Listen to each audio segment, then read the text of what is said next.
नमस्कार, मैं विजय लक्ष्मी, सहायक आचार्य राजनीति विज्ञान, गौरी देवी राजकीय महिला महाविद्यालय अलवर। और हम अध्ययन कर रहे थे शीत युद्ध के विकास एवं विस्तार का। और इस वीडियो में हम जानेंगे शीत युद्ध के विकास का चतुर्थ चरण यानी फोर्थ राउंड, जो कि 1959 से 1962 तक रहा, 1959 टू 1962। 1958 के बाद ऐसा लगने लगा कि शीत युद्ध की उग्रता में कमी आएगी, क्योंकि सोवियत प्रीमियर निकिता क्रुश्चेव ने शांतिपूर्ण सह अस्तित्व की नीति को स्वीकार कर लिया था। उन्होंने युद्ध को त्यागने तथा अंतर्राष्ट्रीय अंतःक्रियाओं में शांतिपूर्ण सहयोग की अपनी इच्छा को अभिव्यक्त किया। वे अमेरिका जाने के लिए तथा अमेरिकी राष्ट्रपति आइजनहोवर से मिलकर दोनों देशों अमेरिका सोवियत संघ के मतभेदों को दूर करने के लिए भी तैयार हो गए।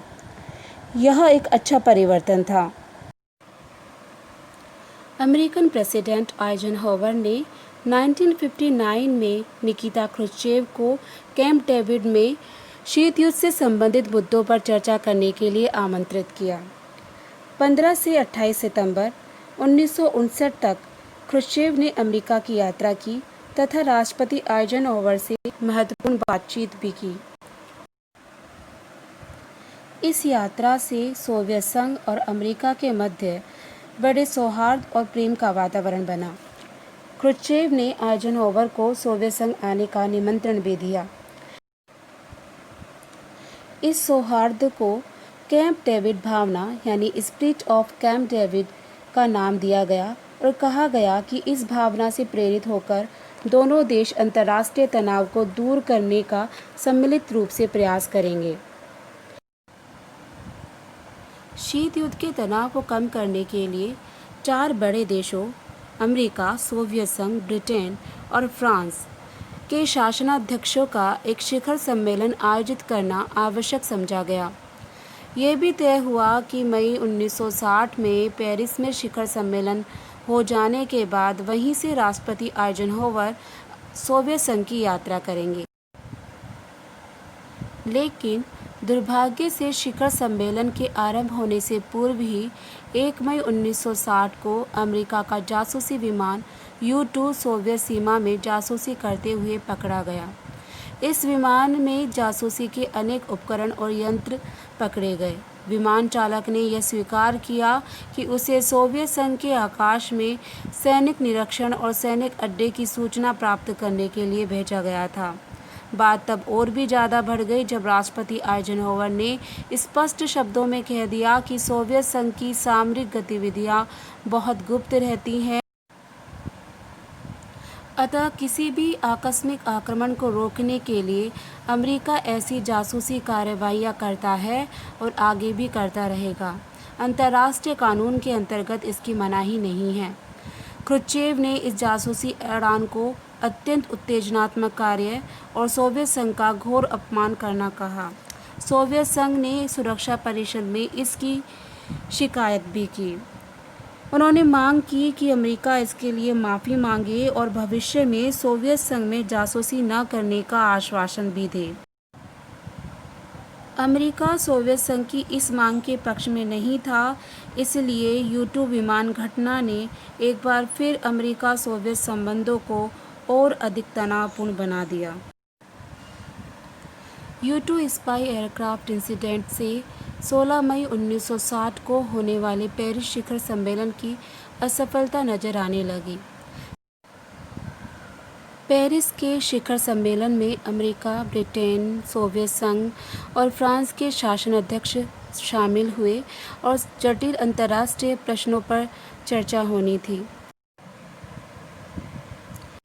पेरिस शिखर सम्मेलन का एजेंडा था टेस्बिन ट्रीटी और क्यूबा और बर्लिन की समस्या, जो कि शीत युद्ध की ज्वलन समस्याओं में से एक थी, उनका समाधान करना।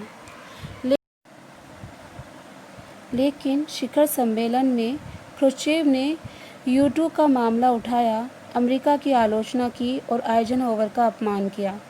क्रुश्चेव ने शीत युद्ध को पराकाष्ठा पर पहुंचा दिया जब उन्होंने डी गॉल और मैकमिलन से तो हाथ मिलाया, लेकिन आइजनहोवर ने जब हाथ बढ़ाया तो क्रुश्चेव ने इनकार कर दिया। क्रुश्चेव ने यहाँ तक कह दिया कि अमेरिकी राष्ट्रपति को अब सोवियत संघ आने की कोई आवश्यकता नहीं है। सम्मेलन के दूसरे सत्र में क्रुश्चेव ने भाग ही नहीं लिया और सम्मेलन की कार्यवाही बंद करनी पड़ी। इस तरह से पेरिस शिखर सम्मेलन में ना तो टेस्बेन ट्रीटी हो पाई, ना ही क्यूबा और बर्लिन की समस्याओं का कोई समाधान ही निकल सका। शिखर सम्मेलन की असफलता से सारी दुनिया में गहरी निराशा छा गई। नवंबर 1960 को अमेरिकी राष्ट्रपति पद के निर्वाचन में जॉन एफ कैनेडी विजयी हुए। क्रुश्चेव ने कैनेडी को बधाई भेजते समय आशा व्यक्त की कि उनके निर्वाचन से सोवियत संघ और अमेरिका के संबंध सुधरेंगे और शीत युद्ध की उग्रता में कमी आएगी। कैनेडी ने बधाई का उत्तर भेजते हुए कहा, उनका मुख्य कार्य न्यायपूर्ण और स्थायी शांति की स्थापना के लिए प्रयास करना होगा। कैनेडी की नीतियों और दृष्टिकोण से ऐसा आभास होने लगा कि शीत युद्ध में कमी आएगी, अमेरिका सोवियत संघ के निकट आ सकेंगे। जॉन कैनेडी ने अपने पूर्वाधिकारियों के विपरीत साम्यवाद के प्रति सहयोग की नीति अपनाने की बात की। जून 1961 में क्रुश्चेव ने पूर्वी जर्मनी के साथ एक पृथक संधि पर हस्ताक्षर करने की धमकी दी थी, लेकिन जॉन कैनेडी ने उन्हें खुले शब्दों में बता दिया कि सोवियत रूस की एकपक्षीय कार्यवाही किसी भी अवस्था में स्वीकार्य नहीं होगी। शीत युद्ध के दौरान क्यूबा संकट अत्यंत गंभीर था और इस संकट ने दो गुटों में बटे हुए संसार को तीसरे विश्व युद्ध के कगार पर लाकर खड़ा कर दिया। जरा सी गलती की वजह से परमाणु युद्ध छिड़ सकता था। क्यूबा द्वीप कैरेबियन सागर क्षेत्र का सबसे बड़ा द्वीप है। 1898 में अमेरिका द्वारा स्पेन के औपनिवेशिक शासन से इसे मुक्त कराया गया। स्वतंत्रता के पश्चात पेट संशोधन के द्वारा अमेरिका को क्यूबा के मामलों में हस्तक्षेप करने का अधिकार मिल गया था, परंतु आदर्शवादी विल्सन ने अमेरिका का प्रथम विश्व युद्ध के पश्चात क्यूबा में हस्तक्षेप बंद करा दिया और 1934 में राष्ट्रपति फ्रैंकलिन डी रूजवेल्ट ने पेट संशोधन को समाप्त करके एक अच्छे पड़ोसी की नीति का आरंभ किया। क्यूबा में कोई अच्छी या स्थिर सरकार नहीं आई थी और न ही अमेरिका उसे कुशल शासन की व्यवस्था दे सका। 1940 में सेना के एक गैर कमीशन अधिकारी बतिस्ता ने राष्ट्रपति का पद संभाला। बतिस्ता एक तानाशाह था। जनवरी 1959 में बतिस्ता को अपदस्थ कर फिदेल कास्त्रो ने सत्ता ग्रहण की। फिदेल कास्त्रो साम्यवादी व्यवस्था के समर्थक थे। डॉक्टर फिदेल कास्त्रो ने सोवियत संघ के साथ घनिष्ठ संबंध बनाने शुरू किए। अमेरिका के लिए ये चिंता का विषय था क्योंकि उसकी सीमा पर साम्यवादी रूस का क्यूबा के माध्यम से प्रभाव बढ़ रहा था।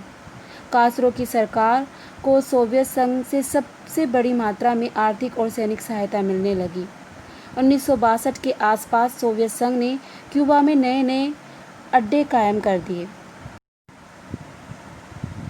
इन अड्डों में रॉकेट, मिसाइल्स आदि रखे जाने लगे।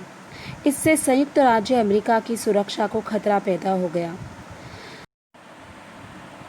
अक्टूबर 1962 को जॉन कैनेडी ने क्यूबा में एक सैनिक अड्डे की स्थापना की निंदा करते हुए क्यूबा की नाकेबंदी की घोषणा की, जिसका उद्देश्य अमेरिकी जहाज़ों द्वारा क्यूबा को घेर लेना था ताकि वहां सोवियत संघ से भेजी जाने वाली सैनिक सामग्री न पहुंच सके।